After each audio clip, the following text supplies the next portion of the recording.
Sir வீட்டில் அம்மாவுக்கு உடம்பு சரியில்லையா சார், ஹாஸ்பிட்டலில் சேர்த்துருக்காங்க. என் ஃபோன் வேறு சுவிட்ச் ஆஃப்ல இருக்கு சார். அர்ஜென்ட்டாக ஒரு ஃபோன் பண்ணணும், ஃபோன் மட்டும் கொடுங்க சார். Hello hello. ஐயோ ஃபோனை எடுத்து ஓடுறான்.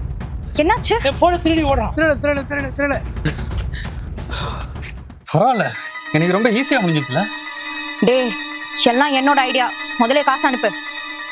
அனுப்புறேன். பின் என்ன? 1 2 3 4. 1 2 3 4 கிழமை இவ்வளோ ஈஸியாக வச்சிருக்கான். பின் நம்பர் என்னன்னு சொல்லு. அதுவும் 1 2 3 4 தான். என்னது, பாஸ்வேர்டு பின் நம்பரும் ஒரே இதுதானா? கவர்மெண்ட் என்னதான் பின் நம்பர் ஸ்ட்ராங்கா வைன்னு சொன்னாலும் இவன மாதிரி ஆளுங்கெல்லாம் கேட்கவே மாட்டானுங்க. இவனுங்கெல்லாம் இப்படி இருக்கதான் நமக்கு நல்லது. 1 லட்சம் ரூபாயா?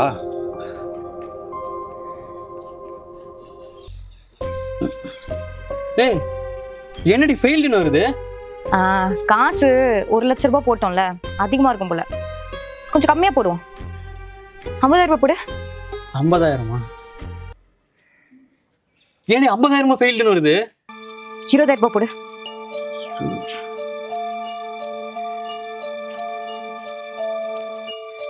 ஏன் 20,000 ஃபெயில்டுன்னு வருது?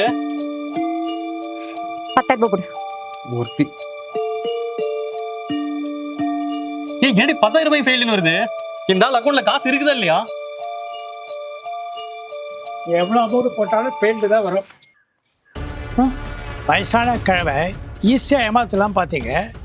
உங்களை மாதிரி திருட்டு பசங்கள்லாம் உஷாராக தானே இருக்கணும். நாங்கள் அதனால தான் டிரான்சாக்ஷன் லிமிட்டை 1000 ரூபாய்க்கு செட் பண்ணி வச்சுருக்கேன். ஆல்ரெடி போலீஸ்க்கு கால் பண்ணியிருக்கேன், அவங்க வந்துகிட்டே இருக்காங்க. என் லொக்கேஷனை ஃபாலோ பண்ணி என் பையனும் வந்துட்டு இருக்கான். போலீஸா? யோ, உன் ஃபோனை நீயே வச்சுக்கியா?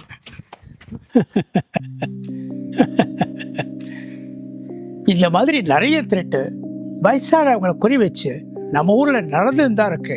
அவங்க கிட்டேருந்து பாதுகாக்க பப்ளிக் பிளேஸில் பின் நம்பர் யாருக்கும் தெரியாமல் போடுங்க.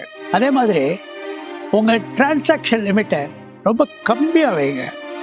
அப்புறம் ஃபோனில் உங்கள் லொக்கேஷனை ஆன் பண்ணி வைங்க.